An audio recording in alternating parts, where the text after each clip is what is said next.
101.1 The Answer. Doc Washburn Show continues, where you can sound off and talk back at 501 401 1011. Now, we're going to do a lot about the Iran situation. What's going on with the Iran situation? Got a lot of audio I want to play you. The president had a press conference just a little while ago with Secretary of War Pete Hegseth, with CIA Director John Ratcliffe. And we're going to get all into that and about the looming deadline, which is 8 p.m. tomorrow night. But I got to lead off with something here, and this is extremely important, and it has something to do with why prominent people, why so many of the elite hate President Trump and hate you and me. There's a guy I quote every once in a while. His name is Hans Moncke, Mahncke. I always have to spell that because I don't want people to think I'm talking about Clint Eastwood's sidekick from the Smoking the Bandit. It's not Monkey, it's Monkey. He is the author of Swift Boating America, the definitive account of the greatest political crime in history, about how Russia, and everything, they went after Trump. And he has something just remarkable to say today. And then we'll get to Iran and Trump and Hegseth and Ratcliffe and all the rest. Did you know that on December 8th, 1903, the New York Times said man won't fly for 1,000,000 years? December 8th, 1903. The subtitle, that's a headline. The subhead said to build a flying machine would require the combined and continuous efforts of mathematicians and mechanics for 1 million to 10 million years. I had no idea. I had never heard this before, but they got the screenshot. Okay? Now, Hans Moncke has a lot more brain power than I have, so he lays it out for us. He says the story behind the New York Times 1903 claim that human flight was between 1 and 10 million years away is even worse than it looks.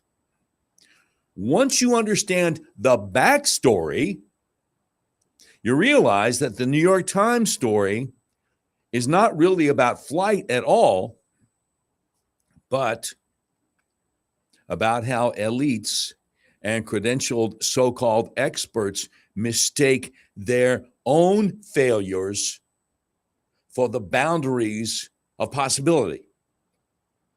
I saw that. I'm like, well, doggone how you do that. But I digress. Hans Moncke continues. The New York Times did not dismiss the possibility of powered flight at random.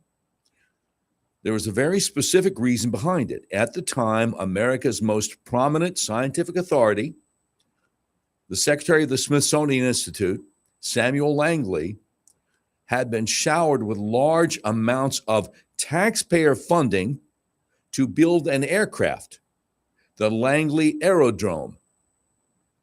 Despite all the money, despite all the institutional backing, despite the elite prestige, Langley and his team could not get it to fly, culminating in a series of very public failures, the last one on December 8th, 1903. So when the New York Times declared that flight was millions of years away, what it was really saying was that if the most credentialed and well-funded so-called experts cannot do it, then it cannot be done. A mere 9 days later, the elite's proclamation of impossibility lay in ruins. 2 totally unknown bicycle mechanics from Ohio achieved the first powered flight using improvised parts, a few $100s of their own money, and sheer persistence.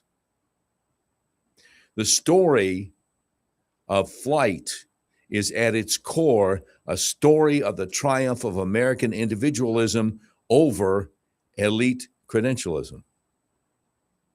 The fact that it was the New York Times that inadvertently delivered the proof is the most fitting conclusion imaginable. And I'm just sitting there going, wow.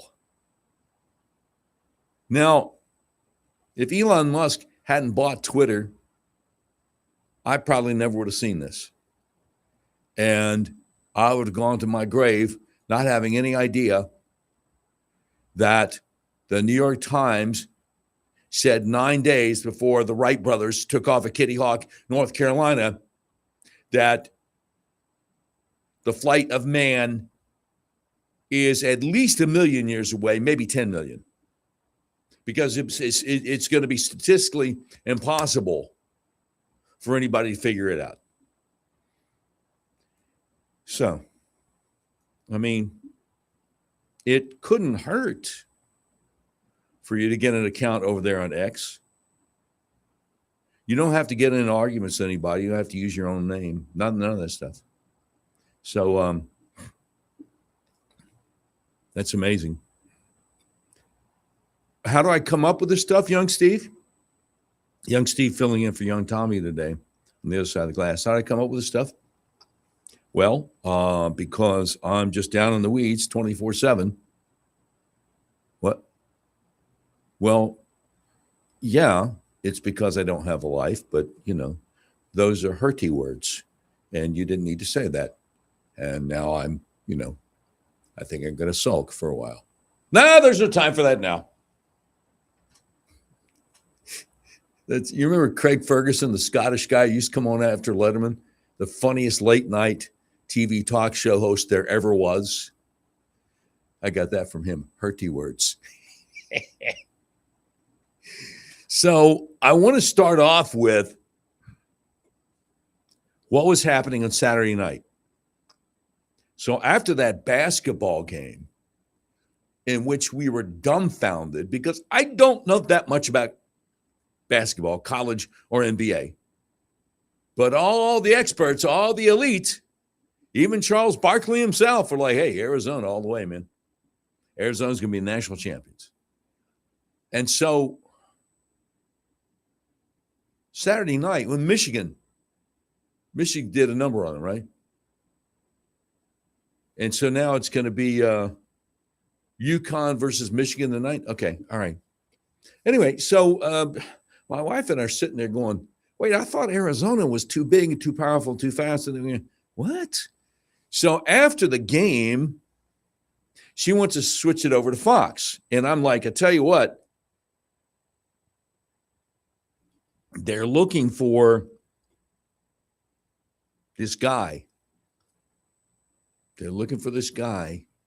And so when we switch it over to Fox, it's supposed to be like a repeat of Greg Gutfeld's show from Thursday or Friday night. It's not going to be Gutfeld. They're going to have a wall-to-wall news. That's what's going to happen. So we switch over. And sure enough, I was wrong. They got Gutfeld on. Well, I wasn't wrong. I was just a little bit premature. Less than 10 minutes later, they're going to wall-to-wall news. They get rid of all the reruns. Wall-to-wall news. And do we have this clip ready? Here is how Fox announced this breaking news of the rescue Saturday night. This is a Fox News alert. I'm Rich Edson live in New York. The missing crew member from the F-15E fighter jet shot down over Iranian territory Friday has been rescued after an hours-long search. There was reportedly a heavy firefight before the crew members were taken safely out of Iranian territory. For now, and more on this, we go to our chief national security correspondent, Jennifer Griffin, on the phone, who's confirmed and reporting on the details of all of this. Jennifer. Rich, that's right. I can confirm that the second crew member of the downed F-15E fighter jet has been rescued, and that he and the members of the rescue team that extracted him from behind enemy lines in Iran are all safely out of Iran. That is according to two senior U.S. officials and multiple well-placed sources in the region. And that got everybody's attention because A lot of us were praying. A lot of us were on pens and needles. CIA Director John Ratcliffe spoke out today during the president's press conference on the Iran rescue. Cut one, please.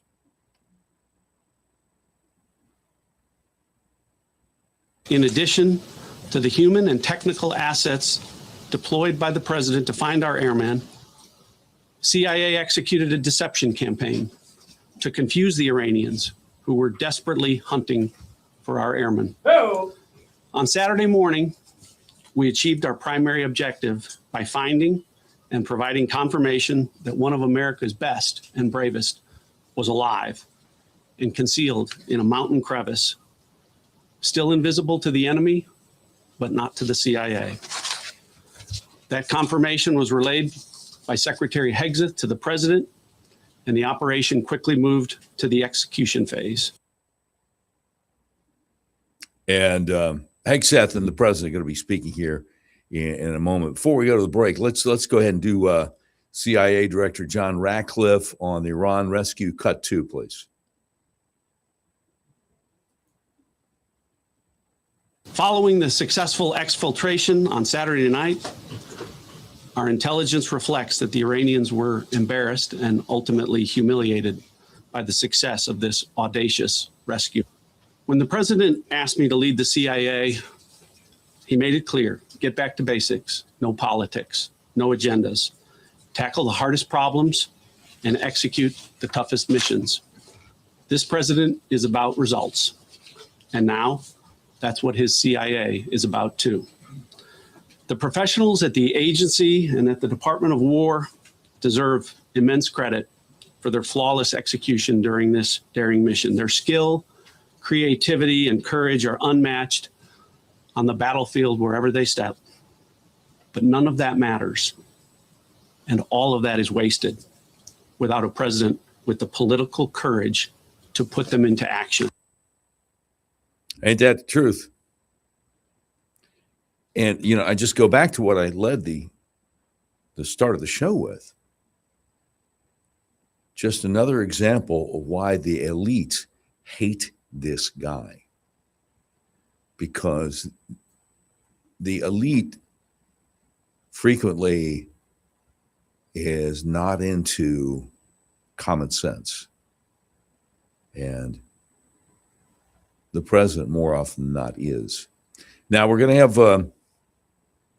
the president has a lot to say about this. Secretary of War Pete Hegseth is going to have some things to say about this, too. So that is coming up as the Doc Washburn Show continues on Little Rock's premier talk station, 101.1 The Answer.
101.1 The Answer. Doc Washburn Show continues. Sound off and talk back at 501-401-1011. So I was kind of surprised the other day when somebody who was commenting on the Facebook live stream said, "Hey, Doc, how come you're no longer in the other station? It really sucked since you left." And I'm like, wow, 4.5 years later, people don't know. And I said, well, so they had a corporate COVID vaccine mandate, and they fired me for not getting the shot. Oh, man, I had no idea. Well, I'm glad I found you. I said, hey, tell your friends. He said, hey, I'm a trucker. I'll tell all my trucker friends. Great, thank you. So now I'm looking at the Doc Washburn Show Facebook page, and I notice when I posted the audio from Thursday's show, Thursday evening, late Thursday evening, the audio and the Facebook post says, the Islamization of Arkansas. Do you know what they're doing right here in Little Rock? Muslim prayer assembly at the state capitol, at War Memorial Stadium, and much more. Also, Bondi out, who's next AG. And I notice I've got 134 comments responding. I did not expect that. So people are finding out about the show, and we're growing. And eventually, who knows, by the grace of God, it may eventually be reflected in actual people calling into the show. Well, no. They tell you when you get into music radio, 95% of people who listen to your radio station will never call and request a song. And then when you transfer over to talk radio, as much bigger names than I have, Rush Limbaugh and Glenn Beck both started in music radio. We transfer over to talk radio. It's still, somewhere between 90-95% of people who listen to your talk show will listen every day. They like what you're saying, or they agree with you most of the time, disagree sometimes, but they're not going to call you. Okay. But what they don't tell you, because there was no such thing back then, is the response to your show will start showing up on Facebook before it shows up on call-ins. Because there was no Facebook when I got into talk radio almost 30 years ago. Anyway, so let's go back to the audio clips from today's press conference. I know we got time for the Pete Hegseth. Pete Hegseth on the Iran rescue. And to our adversaries watching from Tehran, let this be a clear message. The United States military will go anywhere, at any time, to protect our own and complete the mission. We execute with precision. We control the skies. You see, we flew for 7 hours in daylight over Iran to get the first pilot. And we flew 7 hours in the middle of the night to get the second. And Iran did nothing about it. We fight with honor. And under President Trump's leadership, we win. So God bless our troops. God bless President Trump. And God bless the United States of America. There you go. People were just flabbergasted at how well this whole operation went down. And a lot of folks were flabbergasted because they couldn't believe that we put that much on the line to try to rescue this one guy. Well, it's like CIA Director Ratcliffe was saying earlier. Our intelligence tells us that the Iranian regime is humiliated. They're embarrassed because they just didn't have a clue. All right, now let's go to what the president has been saying today. Trump on Iran, cut one, please. A rescue that's very historic. It'll go down in the books. Late Thursday night, an American F-15 fighter jet went down deep inside enemy territory in Iran while participating in Operation Epic Fury, where we're doing unbelievably well at a level that nobody's ever seen before. The entire country can be taken out in one night, and that night might be tomorrow night. It could be, man. But they're asking for it. Trump on Iran, cut 2, please. Both members of the crew ejected from the aircraft and landed alive on Iranian soil. I immediately was asked to make a decision. I ordered the U.S. Armed Forces to do whatever was necessary to bring our brave warriors back home. A risky decision, because we could have ended up with 100 dead as opposed to 1 or 2. It's a hard decision to make. But in the United States military, we leave no American behind. We don't do it. Within hours, our armed forces deployed 21 military aircraft into hostile airspace, many flying at very low altitude, being shot by bullets. You bring rifles into play when you go in that low, but there are also certain advantages. Yeah, there are. It's just amazing that we got through that. And of course, we will continue through the show with more audio clips. If you want to see the whole press conference, of course, after the show, you can go to YouTube and just type in White House and get their official channel on YouTube. Today, we'll have an extended show. Colonel Conrad Reynolds asked me to fill in for him and Will Huff this evening. More coming up. 101.1, The Answer.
101.1 The Answer. Doc Washburn Show continues. You can sound off a talk back 501-401-1011. Young Steve filling in for young Tommy today. You might want to check your phone. I just texted you a tweet there. I want to take a look at that. No, I'll tell the audience. There's a guy over there on X who goes by Zarathustra. He's got a picture of Sammy Hagar, picture of Bill Clinton. And Sammy Hagar looks to be in relatively good spirits, relatively good health, rock and roll kind of guy. And Bill Clinton looks like the Crypt Keeper. Just ashen white. Looks like if he closed his eyes, closed his mouth, is somebody you would be viewing in a casket. Young Steve, this is not hyperbole, right? No, young Steve's agreeing with me. So anyway, it says Sammy Hagar is 70 years old, Bill Clinton 71 years old. He's got to be older than that. No. Wait. This joke is about to fall apart. Unless this is from a few years ago. If they are, if they're like a year apart from each other, then okay, it'll work. Sammy Hagar is actually 78 years old, born October of 1947. Okay. No, I just hate it when what should be a funny joke falls apart. Let me see. But maybe they did this like 7 or 8 years ago. Okay, so Bill Clinton is 79. Okay, all right, fine.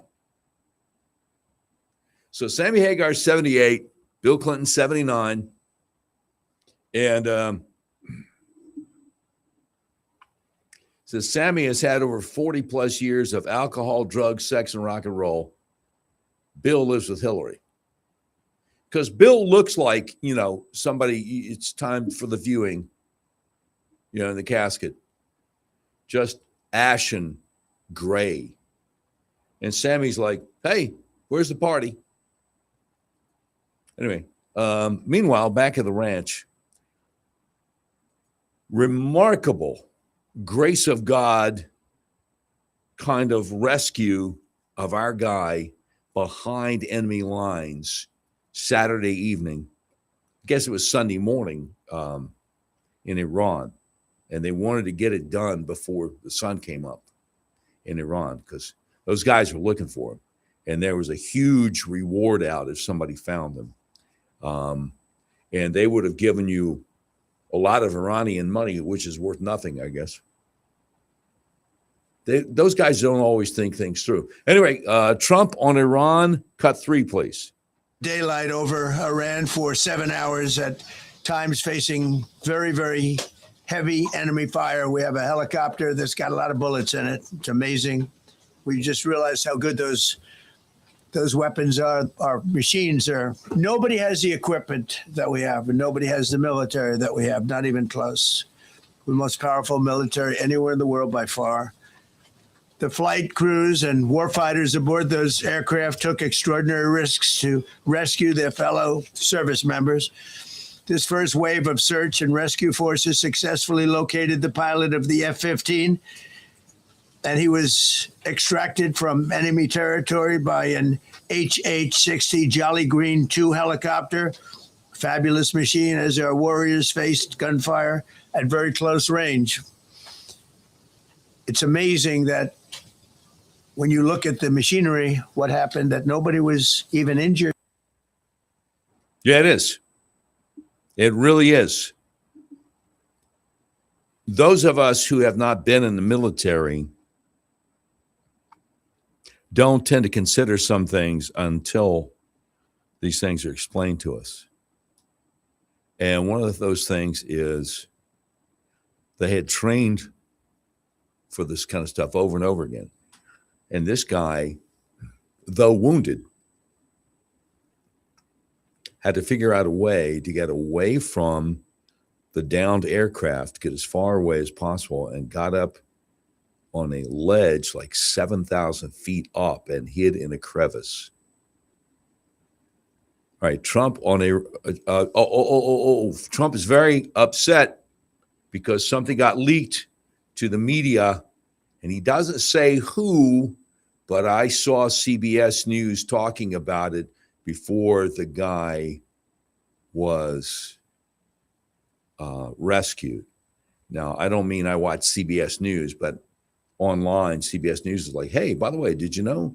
Anyway, so Trump on Iran leaker, cut 4, please. As you probably know, we didn't talk about the first one for an hour. And then somebody leaked something, which we'll hopefully find that leaker. We're looking very hard to find that leaker. And talked about there's somebody missing. They basically said that we have one and there's somebody missing. Well, they didn't know there was somebody missing until this leaker gave the information. So whoever it was, we think we'll be able to find it out because we're going to go to the media company that released it, and we're going to say, national security, give it up or go to jail. And we know who, and you know who we're talking about, because some things you can't do. Okay, so now ordinarily, I'm not a journalist. I'm a recovering DJ impersonating a talk show host. But I have said before that I'm never going to give up a source. I'll go to jail before I give up a source. But I'm also not going to put our national security or someone in uniform in jeopardy. I mean, that kind of does look like treason to me. I'm not the sharpest knife in the firmament, or the brightest bulb in the drawer. But if somebody came to me and said, hey, man, I got some inside intel for you, you know, that downed aircraft we had, and they got the pilot. Do you know there was a second guy and we don't have him yet? Now, don't say where you got this from, but take it to the bank. This is legit. I'm not going to touch that because I'm on our side. That's way, way different from any scoop that I have ever been given in my life since I started doing talk radio in January of 1997. So you can miss me with concerns for CBS News or anybody else if they're not going to give up the leaker who could have cost a lot of American lives. I'm just, no, give it your best shot. No. Look. If you think that somehow or another the First Amendment, right to a free press, doesn't take into account national security, be my guest. Make the case. Call it 501-401-1011. But you better back it up with some kind of Supreme Court decision. Right here, Doc, right here. Here's the name of the case and the year. And this says that the right to free press is absolute, even if we are in wartime and it puts our people in mortal jeopardy. I'm all ears, man. Because I don't think you're going to find it. I don't think it's there. If you're just theorizing, well, First Amendment, right to free speech, freedom of the press. Okay. All right. Well, what does the Constitution say about treason? Anyway, Trump on Iran leaker, cut 5, please. Because when they did that, all of a sudden, the entire country of Iran knew that there was a pilot that was somewhere on their land that was fighting for his life. And it also made it much more difficult for the pilots and for the people going in to search for him. All of a sudden, they know that there's somebody out there. They see all these planes coming in. It became a much more difficult operation. because a leaker leaked that we have one, we've rescued one, but there's another one out there that we're trying to get. So actually, the country, Iran, put out a major notice, you all saw it, offering a very big award for anybody that captures the pilot. So in addition to a hostile, very talented, very good, very evil military, we had millions of people trying to get an award. Yeah, high dollar reward. You know, I was joking a little bit ago that if somebody found our guy and turned him over to the regime would pay the reward in Iranian money. I mean, Barack Obama sent billions over there on pallets, so they might still have some American dollars lying around somewhere. I don't know. All I know is they were offering a lot of money. All right, Trump on Iran, cut 6, please. We wanted to have them think he was in a different location because they had a vast military force out there. Thousands of people were looking. So we wanted them to look in different areas. So we were scattered all over like we were right on top of them. We had 7 different locations where they thought, and they were very confused. They said, well, wait a minute, they've got groups here, they've got groups there. It's an amazing thing. I was listening to these great people, these great generals. General Raisin Kane was amazing, and Pete Hegseth was amazing. But I listened to the whole thing. It was pretty amazing. So they had all these different sites where everybody thought he was located. We think we have him over there because they have 9 planes circling a little area that's 25 miles down the coast. Breathtaking show of skill and precision, lethality and force. America's military descended on the area, the real area, engaged the enemy, rescued the stranded officer, destroyed all threats, and exited Iranian territory while taking no casualties of any kind. Yeah, that really was remarkable. And we're very thankful because all our lives are in God's hands.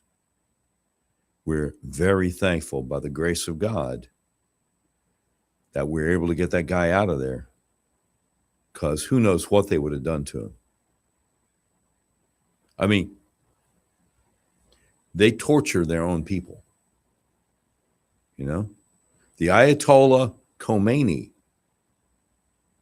laid down the law, and when he died in 1989, the guy that took over, the Ayatollah Khamenei, certainly didn't change the rule that if you're going to execute a young woman who's a virgin, you got to rape her first because you don't want her to go to heaven. They actually believe that garbage. It's so evil what they do. So we're just going to have to keep taking them out.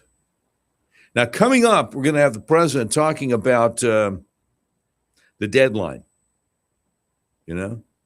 And I was talking to a buddy of mine, texting over the weekend, when the video came out Friday night that President Trump put on his Truth Social account. Apparently he blew up. There was some kind of meeting with a lot of the top military guys in Iran. He blew them up. And I said, well, looks like they maybe didn't have 48 hours after all.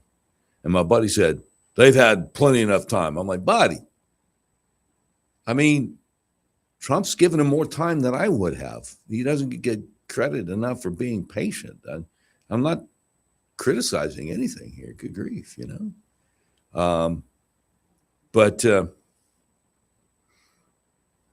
he'll be talking about the deadline, and it's just, I think, highly improbable that these people are going to agree to our demands. But as I told my friend when I said, well, I would have been not nearly as patient. I wouldn't have given nearly as much time. I'm like, but looking back, President Trump will be able to say, hey, we bent over backwards to try to make a deal. What else was I supposed to do?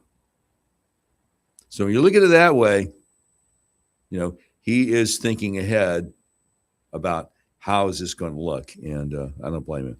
All right, that's all coming up. And the Doc Washburn Show continues on Little Rock's premier talk station, 101.1, The Answer.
One 101.1, The Answer, Doc Washburn Show continues.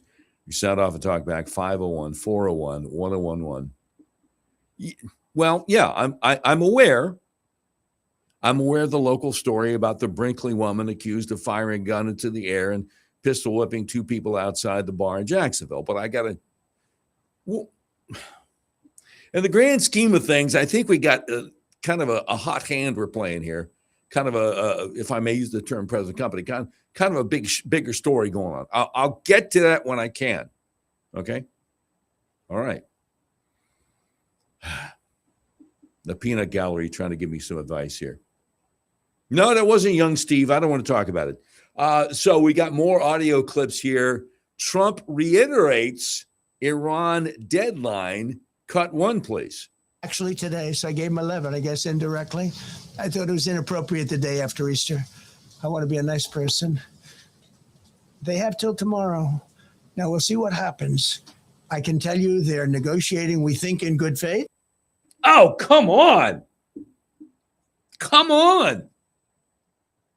I mean, no disrespect to the commander-in-chief, But you know, I know, and he knows that the mullahs are not negotiating in good faith. Now, as soon as I heard him say that, you know what came to mind to me? I don't know if you're like my wife, probably aren't. There are men and women who listen to Doc Washburn show, more guys than gals, but anyway. She likes to watch these true murder stories on the cable, on Discovery ID or HLN or whatever. And first time we had a conversation about this, she thought it was bad that cops are allowed to lie to people. And I said, well, no, wait, honey. Look, you got two guys that you know were involved in murdering a third guy, and you're not sure which one actually killed him and which one's the accomplice.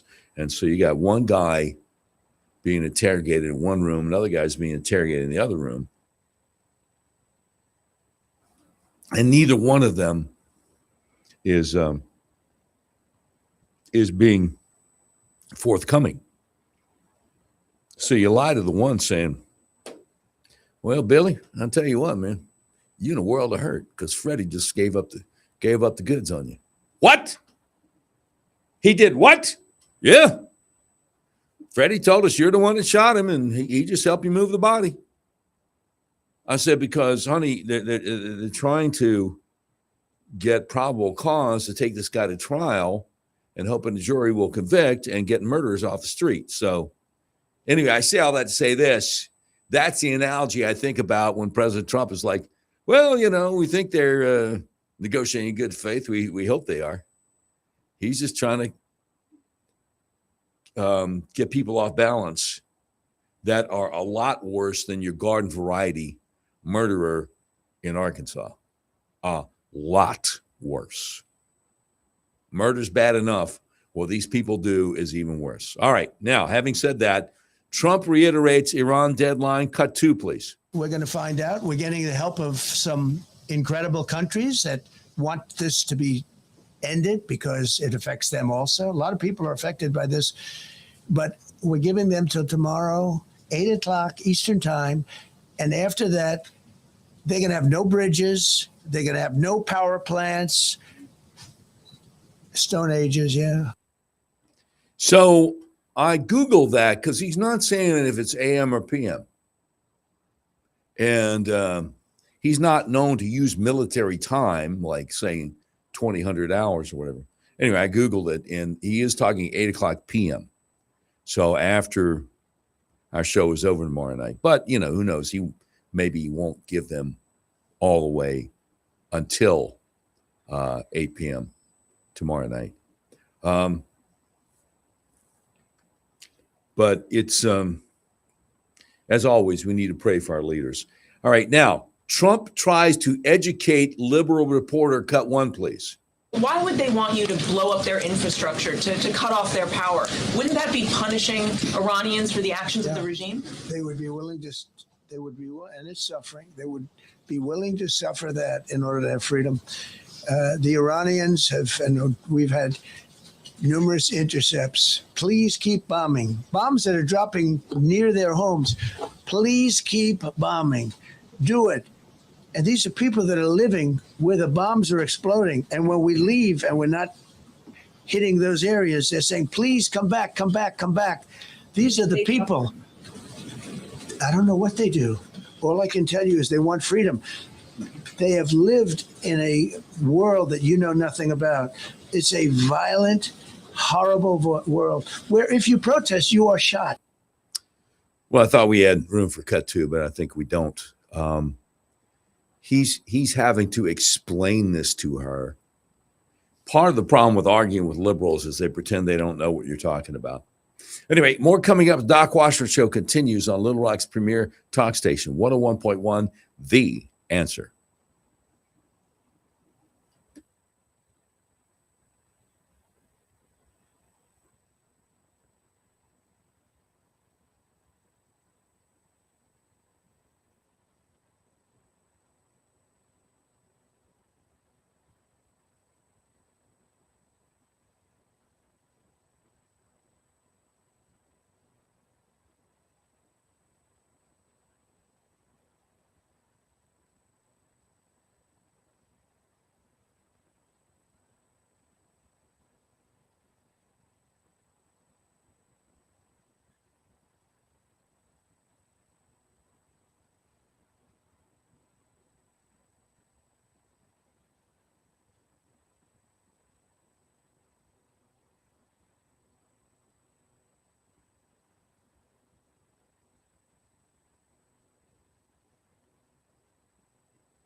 101.1 The Answer. Doc Washburn Show continues, where you can sound off and talk back at 501-401-1011. You know, a lot of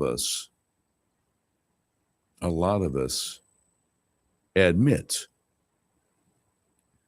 that, to this day, we admit that we believe the Democrats stole the presidential election in 2020. And so a lot of us going into 2024 figured, well, why wouldn't they do it again? And a lot of us were unaware that, unlike the lead up to the 2020 election and the lead up to the 2024 election, the Republican Party was being very proactive and doing a lot of things in court. Whereas in 2020, they waited till after the election, and judges are like, yeah, I don't know, man. Maybe you don't have standing or something. I don't know. No, we don't want to. Well, no, because, I mean, it's been called for Biden, so, what the heck. So anyway, we were thrilled.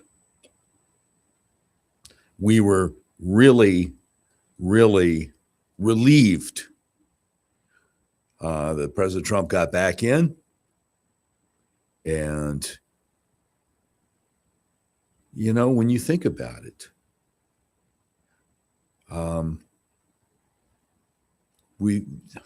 the mullahs have been at war with us. The Ayatollahs have been at war with us since 1979. And there are a lot of presidents who admitted that, but wouldn't do anything about it. And they're even people who worked for George W. Bush who are admitting this. Ari Fleischer is one of them. So a lot of folks have a vested interest in not wanting our current situation with Iran to go well for us. So I want to, a lot of people listen to the sound of my voice right now, got out of work at 5, got in the car, truck, van, or SUV, and weren't listening before 5 when we had what sounded like a CNN reporter asking a question of President Trump. I could be way off base, but it's kind of, the voice kind of reminded me of Caitlin Collins, and she just doesn't understand. And he's patiently trying to explain to her. So anyway, we got 2 clips on that. We want to rerun the first one that most people listening now probably didn't hear 12 minutes ago. So let's go with Trump tries to educate liberal reporter. Cut 1, please. Why would they want you to blow up their infrastructure, to cut off their power? Wouldn't that be punishing Iranians for the actions of the regime? They would be willing to, and it's suffering. They would be willing to suffer that in order to have freedom.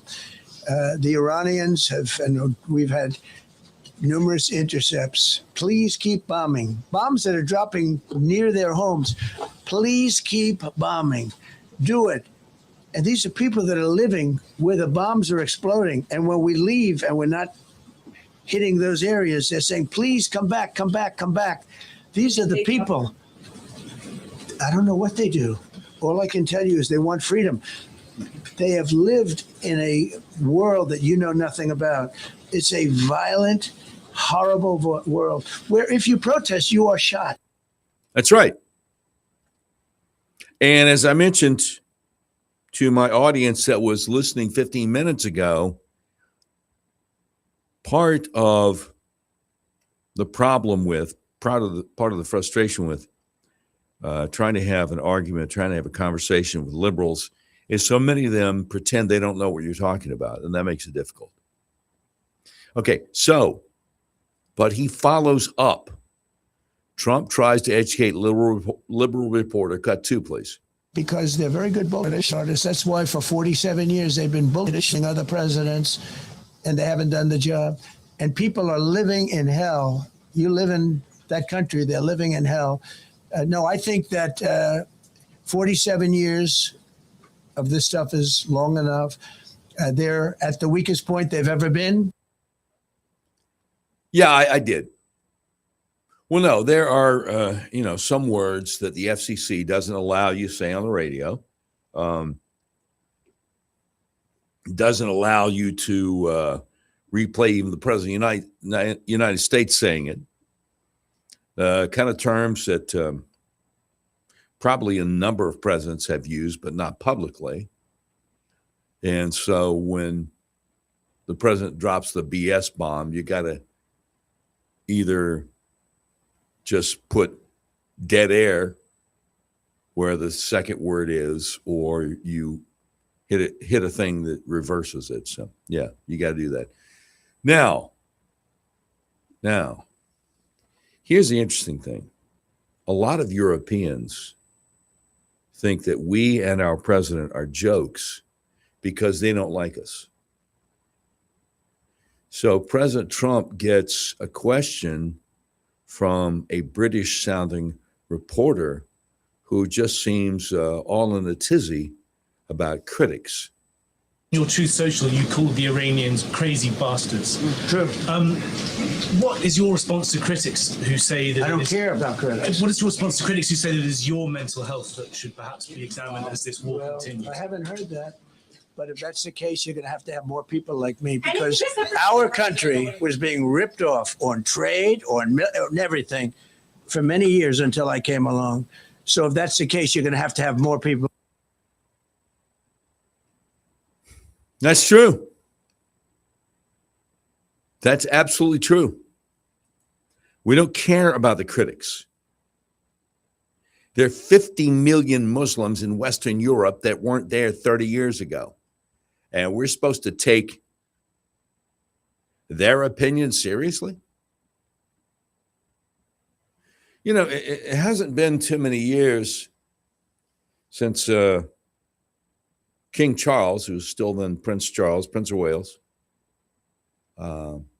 married his longtime concubine, the woman that he was having the affair with when Diana was still alive, still his wife. And the tradition of the British royal wedding goes back 1,000 years. But unless there's some kind of radical change, there are not going to be too many more of them. No, I have no problem, and I delight in getting to arguments with liberal British knuckleheads who tell us how horrible we are because we have a Second Amendment, et cetera, et cetera. And I just say, hey, pal, is there some kind of office pool where you work? What are the bets on how long it's going to be before all your women will be forced to wear burqas? What are the bets in your office pool on how soon the people in charge of your government will start throwing gay people off of the Tower of London or Big Ben? Because you know it's coming. You know it's coming. They don't want to talk about that. They just, Anyway,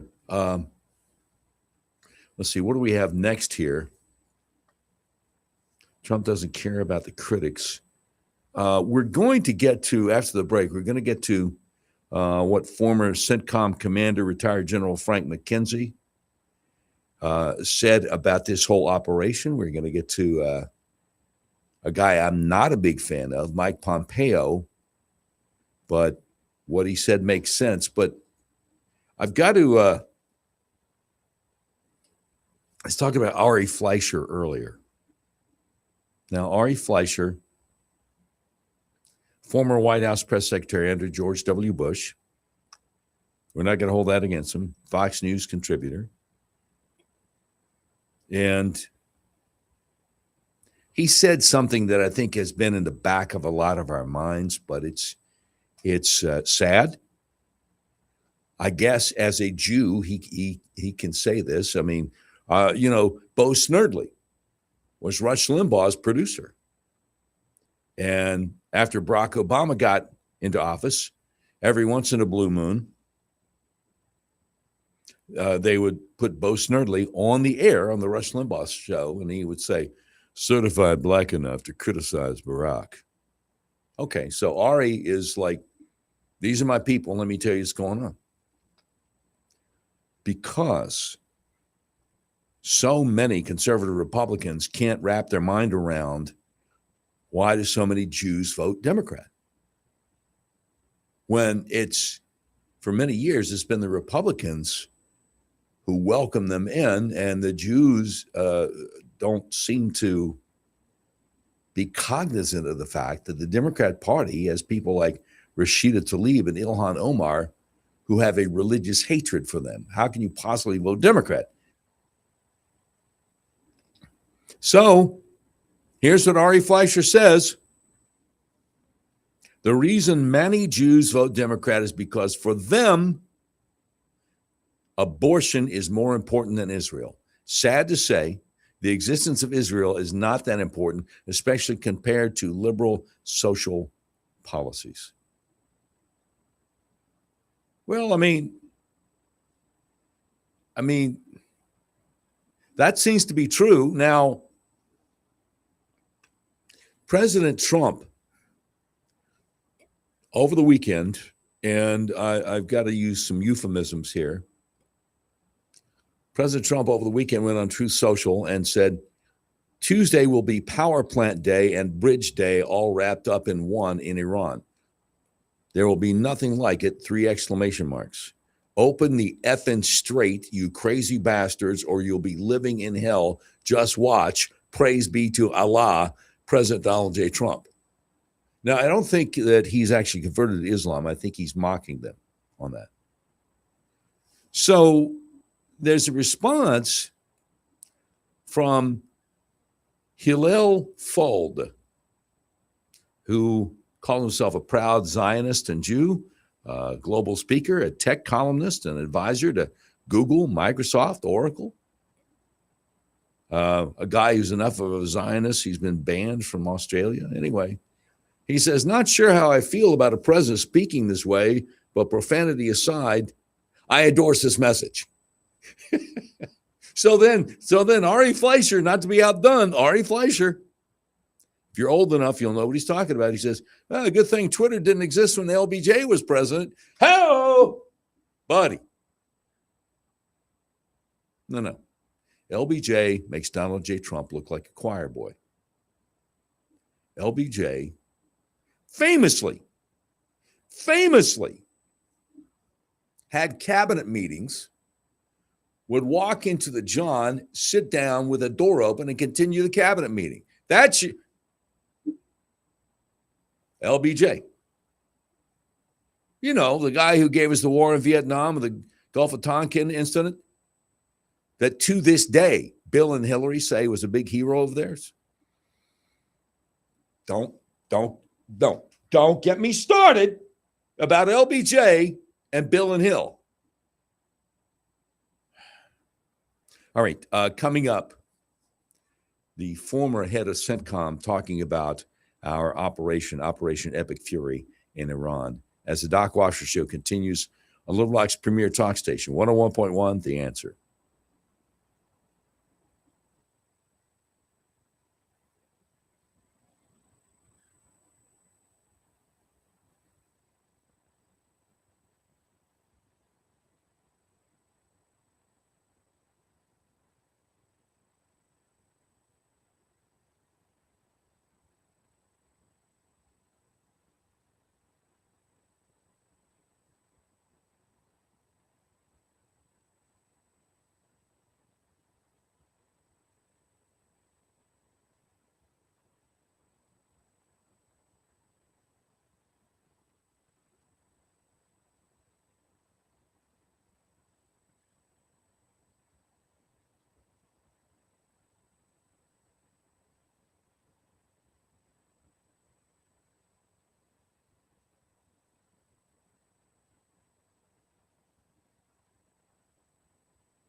101.1 The Answer. Doc Washburn Show continues, where you sound off and talk back at 501-401-1011.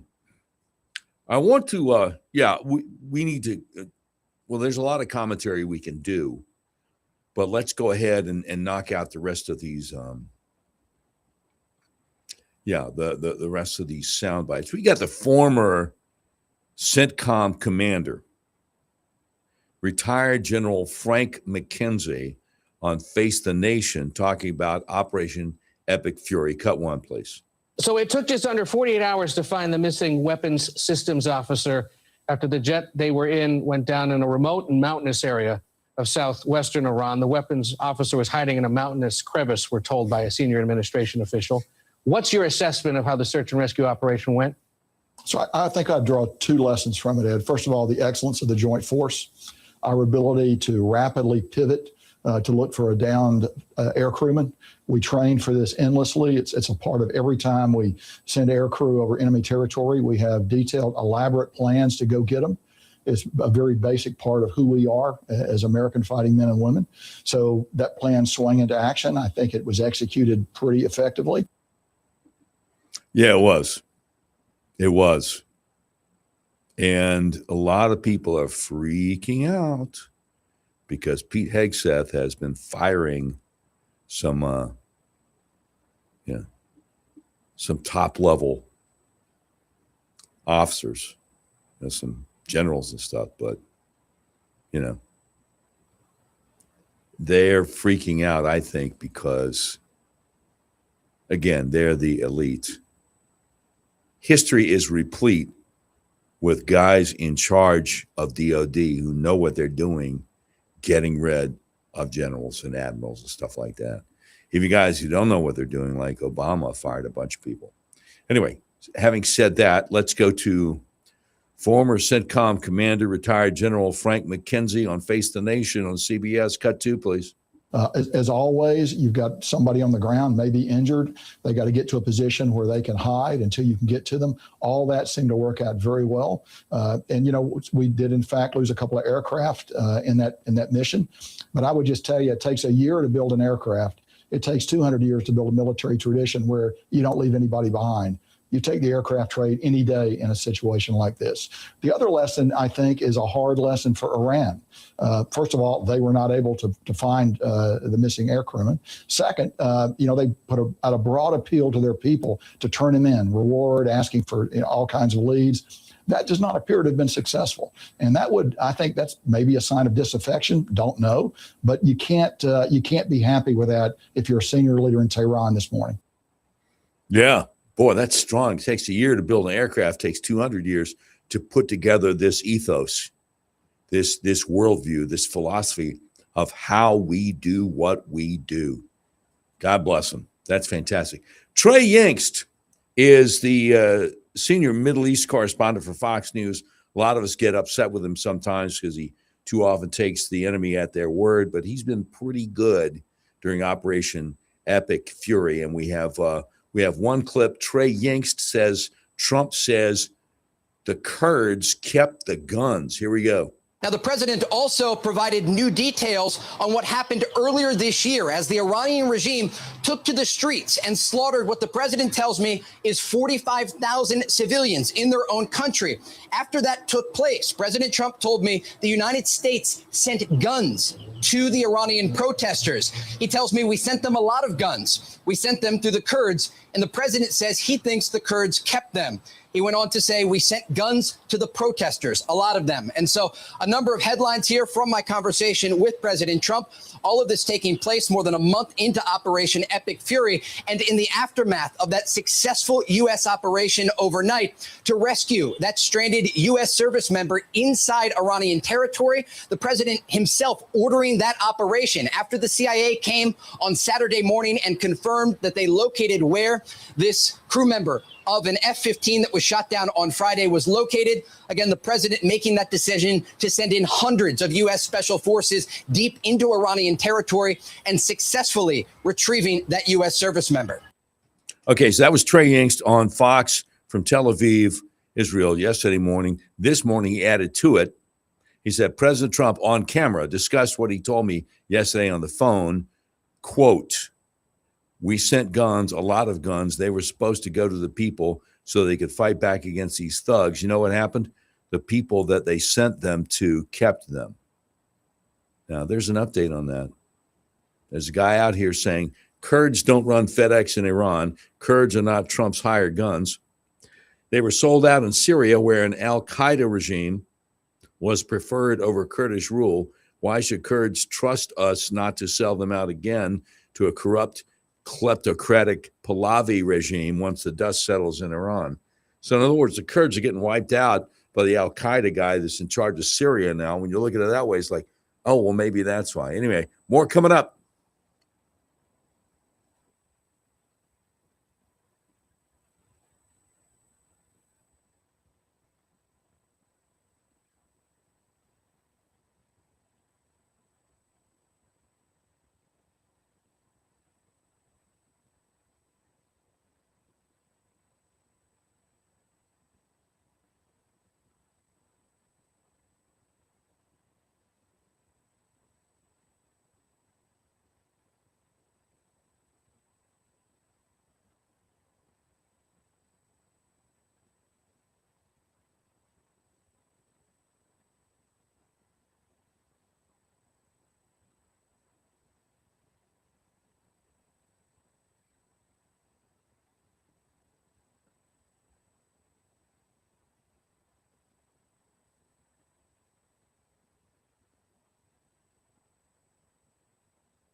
101.1, The Answer, Doc Washburn Show continues, or you can sound off and talk back. 501-401-1011. Got an update here, some breaking news a little bit earlier this afternoon from Professor Margot Cleveland, senior legal correspondent over the Federalist. Breaking. Federal judge denies state judge's motion for acquittal in case where state judge hurried illegal alien out back door. Remember that story out of Wisconsin? Yeah, and she's got a screenshot here from the order. U.S. District Court, Eastern District of Wisconsin, United States of America plaintiff versus Hannah C. Dugan, defendant, decision and order. A jury convicted defendant, Hannah Dugan, a state court judge, of obstructing a proceeding before the Department of Homeland Security. Contrary to 18 U.S. Code 1505, defendant moves for judgment of acquittal and or a new trial. For the reasons that follow, her motions will be denied. Can I say denied? Denied. Say it. Wouldn't want to beat her. She's a bad person and did a bad thing. And now, well, actions have consequences. Not always, but in this case, they certainly do. Actions have consequences. And she should not have done what she did. And that's on her. It's just, well, no, I mean, I like to give you a little bit of good news every once in a while. I like to give you a feel-good story every once in a while. And that is for sure a feel-good story. So, no, she knew. Trust me, she knew that what she was doing was against the law, but I'm trying to remember who it was. Was it Justice Scalia who said that if you follow the law and you follow the Constitution as a judge, whether on the Supreme Court or on a lower court, if you follow the law and follow the Constitution faithfully, sooner or later, you're going to wind up voting on a case against your political philosophy because you're pro this, you're anti that, but the law and the Constitution don't agree with you. Well, this Hannah Dugan woman, she couldn't have cared less, man. Could not have cared less. Now, Margot Cleveland, who broke that one for us, she's got another story. And again, I don't know why I'm the only one talking about this stuff. I don't know why nobody else tells you about this stuff. Here's a headline she's sharing. Democrat activist says shocking number of women prepared to accuse Eric Swalwell of harassment. Eric Swalwell, of course, Democrat U.S. Representative, California, running for governor, as Newsom is stepping down at the end of his term. Margot Cleveland says, here is the legacy media's rule for Democrat scandals. They only matter if, number one, the scandal-marred Democrat candidate has not yet been formally nominated, and number two, there is a feasible alternative to the scandal-marred Democrat candidate. In other words, he's not the only guy going for the Democrat nomination for governor in California. It's a big state. So it's no skin off their nose. You know, if he's prosecuted and found guilty, whatever, Half of them probably don't like him anyway. And then Margot Cleveland follows up just a few minutes ago saying, of course, the real reason they are trashing Swalwell is because they need him out so that a Democrat comes in the top two. Oh, yeah. They do that jungle primary in California. I think they do that in Louisiana, too. They do the jungle primary. And they're concerned that Swalwell is so unpopular that what if in the jungle primary in California for governor, the top two people left standing are both Republicans, Steve Hilton and whoever else, Yeah, so that would be a problem.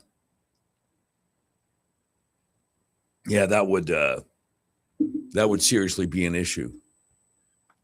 I hadn't thought about that. So, well, I try to keep up with everything as best I can, but I'm not in California, so. Oh, this is beautiful. Somebody got a new meme or a new GIF or whatever you want to call it. Margot Cleveland from early this morning, a picture of Hillary Clinton kind of holding her hands up like, oh, whatever. From when she testified in front of the Benghazi committee, right? And the caption says, woman wants to know what difference at this point rescuing that airman makes. Hey-oh! What difference at this point does it make? Yeah. Oh, this is good. Also from Margot Cleveland. Boy, she is on fire today. I suppose the plus side of having someone like Rashida Tlaib in Congress is that she is a convenient source to funnel misinformation to the leadership of Hamas and the IRGC. See, I would not have, when you see it, it's like, well, okay, yeah, that makes sense. But I don't think I'm mentally strong enough. I don't have the brain power to have come to that conclusion. You know what I'm saying? Oh, so there's a Margot Cleveland, again, on fire today. She has a screenshot of a tweet from back in August 13, 2018, from Khamenei of Iran. Got the picture of the Ayatollah. And it shows wreckage of an American helicopter from 1980. You may be too young to remember when Jimmy Carter sent a couple of helicopters to try to free our hostages. And I think they hit each other, and we lost some service members in the sandstorm of the desert over there. So Khamenei had a picture from 1980 of a downed helicopter, and he said, the Americans once attacked here in Tabas, remember? Talking about Tabas, Iran. They wet themselves, turned back, and left, ! And so Margot Cleveland out there over the weekend saying, now, who is this Khamenei, the dead one or the gay one? Hello. No, I have no idea. No, I've heard the rumors that the son, who may be in a coma, plays for the other team, if you catch my drift. No, I'm not talking politically. I'm talking if he wasn't Khamenei's son, they wouldn't have named him Ayatollah in absentia. They would have thrown him off a building by now. But I don't know. Oh, this is pretty good. I missed this from the press conference today because I didn't have a chance to watch the whole thing. I was just grabbing the clips, Margot Cleveland says, breaking, Trump notifies Iran that he has located the downed airmen so they can send that big reward to 1600 Pennsylvania Avenue, Washington, D.C. Hey.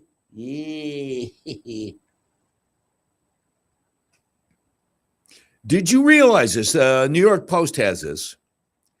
NPR, all things half considered, National Public Radio, NPR. They, well, no, I learned how to talk like they do. No, it doesn't come in handy very often, but if the need be, And now it's time for Click and Clack, talking about how to fix automobiles. NPR did not quote a single member of the Michigan synagogue after the jihadists attacked it, but they did interview the terrorists' pals over in Lebanon. Why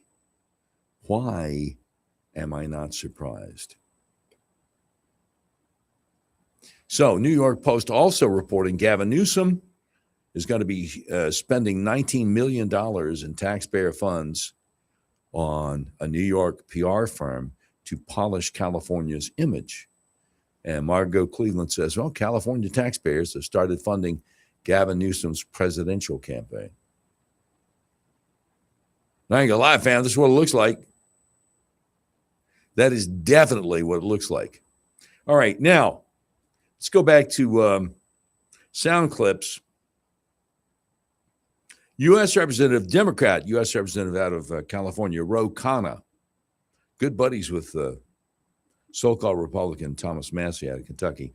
U.S. Representative Ro Khanna gives his idea to meet the press about what we should do regarding Iran. Here we go. Would you be okay, though, with leaving Iran without the Strait of Hormuz being reopened? President Trump has set that deadline for Monday, saying there are going to be significant consequences if it's not reopened. Let me tell you what won't reopen the Strait of Hormuz: threatening war crimes of bombing indiscriminately power plants, cursing at Iran. What we need is statesmanship like President Obama had.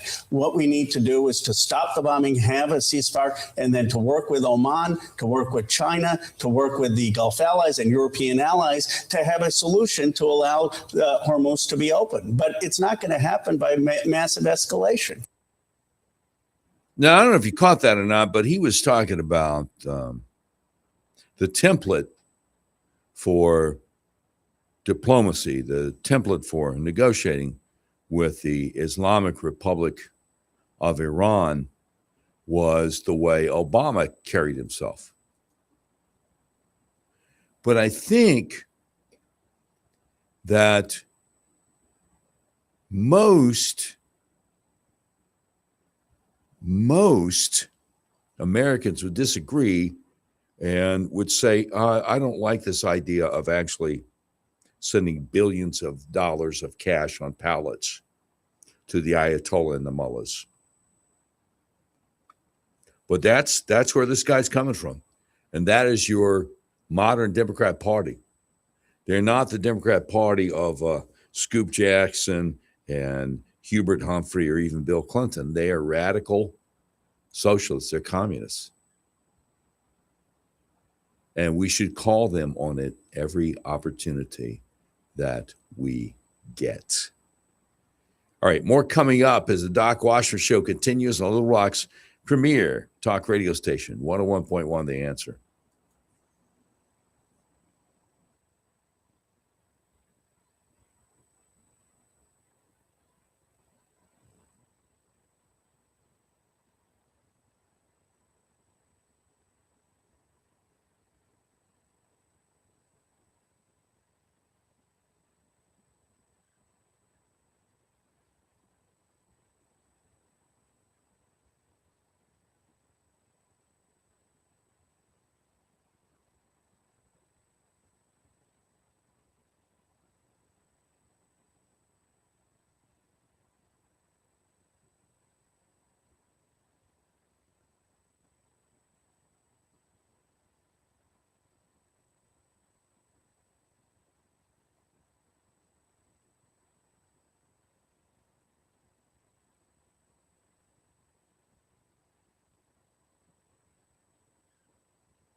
101.1 The Answer, Doc Washburn Show continues. You sound off and talk back 501-401-1011. Oh. Okay, I see. Or earlier in the show, we were talking about President Trump's concerns that there had been a leak after we rescued the pilot of the downed aircraft. Someone had leaked it to mainstream media. There was a second person who we were searching for. So instantly Iran knew. I thought he was talking about CBS News, but apparently CBS News got it from somebody else, because here's the update. Nick Sortor has the update. He's got embedded video of President Trump and the clip we played earlier in the show. Nick Sortor, he just dropped this a couple hours ago. The media outlet who published that the U.S. had only saved one of two F-15 airmen, risking the mission to save the second, was actually Israel's Channel 12, according to the New York Post. The reporter, Amit Segal, just told the New York Post he, quote, will protect my sources, unquote, despite President Trump's threats. See, it makes it tough if it's not, the reporter's not an American citizen. This reporter, Segal, cited Western sources in his post as opposed to U.S. sources. And the second Israeli reporter, Ariel Kahana, later specified the news came from Israeli sources. President Trump made clear today he's hell-bent on jailing the leaker. Israel must hand these sources over to the U.S. Department of Justice. Hundreds of our troops could have been killed by this leak. No mercy. Well, that certainly does complicate matters. But although I try to uncomplicate things for you as best I can,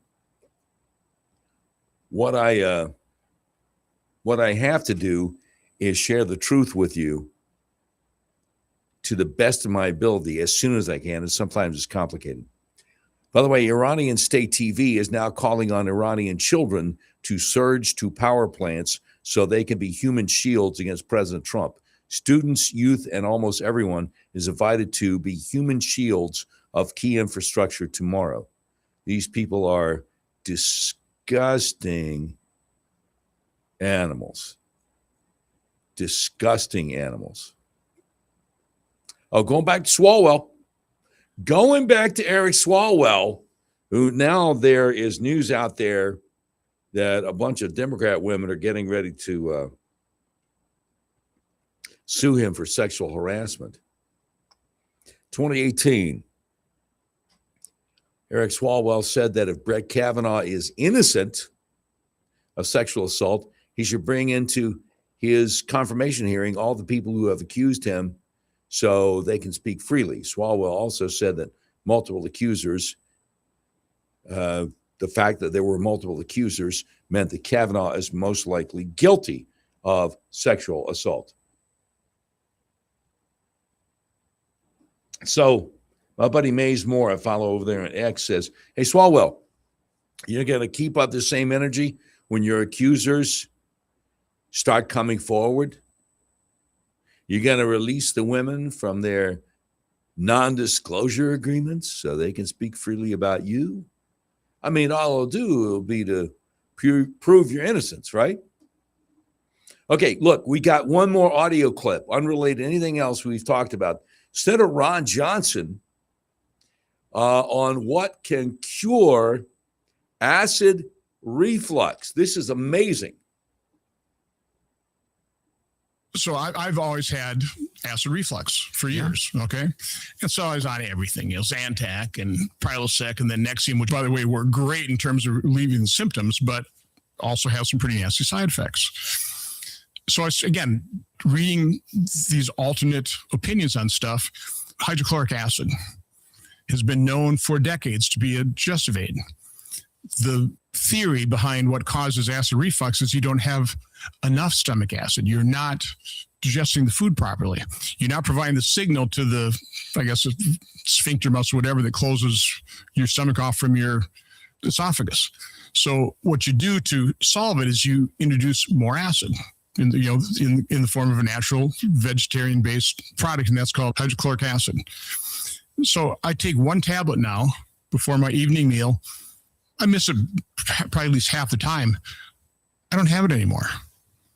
So I don't take any of that stuff anymore. This worked far better. It's just completely natural. It's It's completely opposite of what all these other patented drugs do for you. It's just HCl, and they call it betaine or something like that. But it's just an over-the-counter supplement, and it's worked great. So guess what I'm going to do when I get off the air in a little over an hour from now, because I'll be filling in for Colonel Conrad Reynolds and Will Huff on the Kernel of Truth program from 6 to 7. I think I'll go to Drug Emporium and say, hey, I want to buy some of that hydrochloric acid. Well, no, it's right down the street from the from Natural Grocers, but Drug Emporium tends to be $2 or $3 cheaper on the things that they both sell. No, I know. Drug Emporium sells some stuff that Natural Grocers doesn't sell, and Natural Grocers sells some stuff that Drug Emporium doesn't sell. I get it. Anyway, we do have an update on the leaker about the guy we were searching for in Iran. That's coming up. Doc Washburn, more coming up straight ahead.